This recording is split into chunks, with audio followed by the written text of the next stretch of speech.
ఏ ఎగ్జామ్లో అయినా పీవైక్యూస్ అనేది చాలా ఇంపార్టెంట్ రోల్ ప్లే చేస్తాయి. సో చాలామంది గ్రూప్ 2 ప్రిపేర్ అవుతున్నారు. బట్ పీవైక్యూస్ని అంత ఎక్కువగా పట్టించుకోవట్లేదు.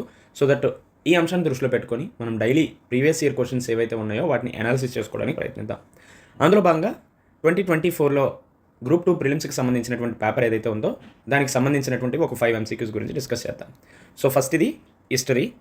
సో హిస్టరీ క్వశ్చన్స్ అయిపోయిన తర్వాత మనం జాగ్రఫీ, ఆ తర్వాత economy, Indian polity, science and technology, environment, ఈ క్వశ్చన్స్ ఎలా అడిగాడు, మనం దాన్ని ఎలా చూడాలి, ఇంకా ఏ విధంగా ప్రిపేర్ అవ్వాలి అనేటటువంటి అంశాలని పరిశీలిద్దాం. సో ఫస్ట్ ఏంటి, anda, harmika, chhatri are integral parts of which one of the following Buddhist monument. So బౌద్ధ స్మారక కట్టడాల్లో దేనిలో అంతర్భాగం అండము, హార్మిక, అలానే ఛత్రం అనేవి. సో ఇక్కడ మనకి ఆన్సర్ అనేది ఈజీగా తెలుసు, అండా, హార్మిక, ఛత్రి అనేది స్తూపాలో భాగంగా ఉంటాయి అనేసి. అయితే ఈ క్వశ్చన్ మనకి ఇంకా ఎన్ని విధాలుగా అడగొచ్చు అంటే, అండా, హార్మిక, ఛత్రి అనేది ఏ రిలీజియన్కి సంబంధించింది అనేది కూడా మనకు అడగొచ్చు. సో ఏ రిలీజియన్కి సంబంధించిందంటే బుద్ధిస్ట్ సెక్ట్కి సంబంధించింది, బుద్ధిస్ట్ రిలీజియన్కి సంబంధించింది అనేదైనా మనం ఆన్సర్ చేయొచ్చు. దీంతోపాటు ఇలా డైరెక్ట్గా అయినా క్వశ్చన్ అడగొచ్చు. ఇది మాత్రమే కాకుండా ఇక్కడ మనకు ఆప్షన్స్ ఏవైతే ఇచ్చాడో అవి కూడా మనకి ఎగ్జామ్ పర్స్పెక్టివ్లో ఇంపార్టెంట్. ఎందుకంటే ఇప్పుడు చైత్యస్ ఉంది, విహారాస్ ఉంది, ఈ రెండు కూడా యూపీఎస్సీలో ప్రిలిమ్స్లో అడిగినటువంటి questions. So what is what అనేసి. సో చైత్యాస్ అంటే ఏంటి, ప్రేయర్ హాల్స్ అని, అలానే విహారాస్ అంటే రెసిడెన్షియల్ హాల్స్గా అప్పుడు కాలంలో పిలుచుకునేవారు. సో దట్ చైత్యాసు అలానే విహారాస్ అనేవి బుద్ధిజంకి సంబంధించినటువంటి అంశాలు, అలానే వాట్ ఈజ్ వాట్ అనేది తెలుసుకోవాలి. దీంతోపాటు ఇక్కడ బసదీస్ అనేసి ఇచ్చాడు కదా. సో దట్ బసదీస్ అనేది ఏ మతానికి సంబంధించింది, బుద్ధిజమా జైనిజం అంటే జైన మతానికి సంబంధించినటువంటి ఒక కట్టడంగా మనం చెప్పుకోవచ్చు. సో జైన్ టెంపుల్స్గా కూడా మనం పిలుచుకుంటాం ఈ బసదీస్ని. సో ఇలా మనం ప్రీవియస్ ఇయర్ క్వశ్చన్స్ ఏవైతే ఉంటాయో వాటిని అనాలిసిస్ చేసుకోవాలి. ఇక్కడ అడిగినటువంటి క్వశ్చన్ మాత్రమే కాకుండా అందులో ఇచ్చినటువంటి ఆప్షన్స్ కూడా మనకి చాలా వరకు ఇంపార్టెంట్. ఇంకో విషయం ఏంటంటే, ఇప్పుడు అండా, హార్మిక, ఛత్రి అనేది స్తూపాకి సంబంధించింది కదా. ఈవెన్ ఈ స్తూప ఆర్కిటెక్చర్ ఏదైతే ఉందో అది గ్రూప్ 1 మెయిన్స్ పర్స్పెక్టివ్లో కూడా మనకి ఇంపార్టెంటే. ఏంటి స్తూప ఆర్కిటెక్చర్?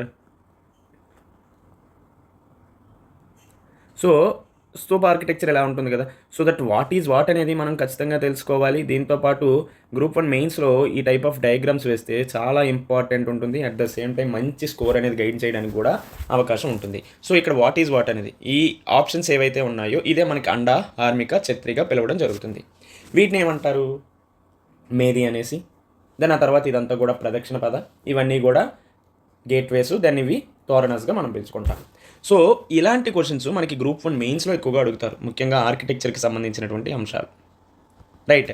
సో ఇలా మనం ఏదైనా క్వశ్చన్స్ని చూసుకోవాల్సిన అవసరం ఉంటుంది. దెన్ సెకండ్ క్వశ్చన్ ఏమి ఇచ్చారు, which among the following pillar inscription of Ashoka states that the land revenue rate of Lumbini was reduced to 1/10. కింద అశోకుని స్తూప శాసనాల్లో ఏది లుంబిని యొక్క భూ ఆదాయం రేటు 8వ వంతుకు తగ్గించబడిందని పేర్కొంది. మనందరికీ తెలుసు, రుమెందాయ్ ఇన్స్క్రిప్షన్ ఏదైతే ఉందో దాంట్లోనే కదా ట్యాక్స్ సిస్టమ్ గురించి ఫస్ట్ టైం మెన్షన్ చేశారు అనేది. సో దట్ మిగతా అంశాలు ఏవి పరిశీలించకపోయినా మనం ఈజీగా ఈ ఆన్సర్ ఏంటి అనేది గెస్ చేయొచ్చు. ఎందుకంటే ట్యాక్స్ సిస్టమ్ గురించి ఫస్ట్ టైం మెన్షన్ చేసినటువంటి ఇన్స్క్రిప్షన్ ఏంటంటే రుమెందాయ్ ఇన్స్క్రిప్షన్. దీన్ని మళ్ళీ మనకి ఎగ్జామ్ పర్స్పెక్టివ్లో ఎలా అడగొచ్చు అంటే, వన్ ఈజ్ రుమెందాయ్ ఇన్స్క్రిప్షన్ ఎవరికి సంబంధించింది అనేది, దీంతోపాటు ఇందులో ఏ అంశాల గురించి మెన్షన్ చేశాడు అనేది కూడా ఇంపార్టెంట్. అదేంటి, ల్యాండ్ రెవెన్యూ రేట్ గురించి అంటే ట్యాక్స్ సిస్టమ్ గురించి. దెన్ ఆల్సో రుమెందాయ్ ఇన్స్క్రిప్షన్ ఎక్కడ ఉన్నది అనేది కూడా అడగచ్చు. లుంబిని అనే ప్రాంతంలో ప్రజెంట్ నేపాల్లో ఉండడం జరిగింది. సో ఇలా మనకి క్వశ్చన్స్ అడుగుతారు. దీంతోపాటు ఇక్కడ ఉన్నటువంటి ఆప్షన్స్ కూడా మనకి ఇంపార్టెంట్ కదా. ఆ ఆప్షన్స్ ఏంటి అనేది కూడా చూద్దాం. ఏంటి options, one is Maski pillar, Kalsi pillar, Vaishali pillar inscription. ఇవన్నీ కూడా అశోకుడికి సంబంధించినటువంటి పిల్లర్ ఇన్స్క్రిప్షన్సే. అయితే ఇందులో స్పెషాలిటీ ఏంటి అనేది కూడా చూసుకోవాలి. For example Maski pillar inscription ఉంది, ఇందులో అశోకుడి యొక్క నేమ్ని మెన్షన్ చేయడం జరిగింది. దేవానా పియాదసి అనేటటువంటి వర్డ్ని మనకి ఈ మస్కీ పిల్లర్లో ఇన్స్క్రిప్షన్లో చెప్పడం జరిగింది. సో ఇలా ఏ ఇన్స్క్రిప్షన్ యొక్క గొప్పతనం ఏంటి అనేది కూడా చూసుకోవాలి. And also if in case అడగాలి అంటే ఈ పిల్లర్ ఇన్స్క్రిప్షన్ ప్రజెంట్ ఏ స్టేట్స్లో ఉన్నాయి అనేది కూడా అడగచ్చు. అలాని కూడా మనం చదువుకోవాలి. ఓకేనా. Then consider the following statements. కింద ప్రకటనలు పరిశీలించండి అన్నారు. ఏంటంటే, Humayun brought famous painter Mir Sayyid Ali and Abdus Samad from Iran to Delhi and Jahangir's reign is considered as the golden period of Mughal painting. Of course గ్రేటే కదా. And also during the reign of Jahangir European painting was introduced at the Mughal court by Danish merchants. ఇందులో ఏది incorrect statement, ఏది సరికానివి అని అడిగారు. ఇక్కడ correct అడిగాడా incorrect అడిగాడా అనేది కూడా చూసుకోవాలి. ఇక్కడ మీరు బాగా గమనిస్తే 1605 నుంచి 1627 మధ్య జహంగీర్ పీరియడ్ అనేది నడిచింది. అండ్ ఆల్సో మొఘల్ పెయింటింగ్కి ఈ కాలం గోల్డెన్ పీరియడ్గా, బంగారు యుగంగా కూడా పిలుచుకుంటాం. అయితే ఈయన కాలంలో యూరోపియన్ పెయింటింగ్ అనేది ఇంట్రడ్యూస్ అయింది మొఘల్ కోర్ట్‌లో. అయితే ఎవరు ఇంట్రడ్యూస్ చేశారు అంటే డానిష్ మర్చెంట్స్ కాదు. ఇంగ్లీష్ వాళ్ళు అలానే జూయిష్ మర్చెంట్స్ యూరోపియన్ పెయింటింగ్‌ని ఇంట్రడ్యూస్ చేయడం జరిగింది. సో దట్ ఆప్షన్ సిని ఎలిమినేట్ ఈజీగా చేయొచ్చు.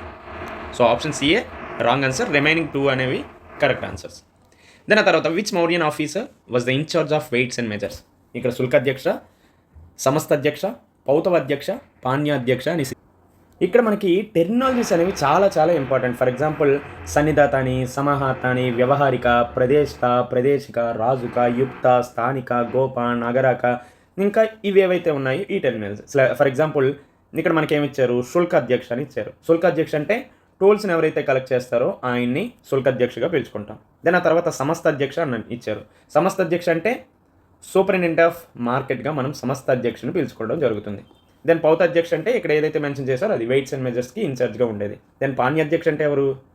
పాణ్యాధ్యక్ష అంటే కామర్స్కి సంబంధించినటువంటి అంశాలకి సూపరింటెండెంట్గా ఆయన వ్యవహరించడం జరుగుతుంది. సో దట్ ఇలాంటి టెర్మినాలజీస్ మనకి మౌర్యన్ అఫీషియల్స్లో వస్తుంది, నెక్స్ట్ గుప్తాలో వస్తుంది, ఈవెన్ చోళా పీరియడ్ ప్రతి కింగ్డమ్కి సంబంధించి ఈ అఫీషియల్స్ ఎవరైతే ఉన్నారో వీళ్ళ గురించి తెలుసుకోవడం చాలా ఇంపార్టెంట్. అండ్ ఆల్సో ఎవరిని ఏమని పిలుస్తారు అనేది కూడా చూసుకోవాలి.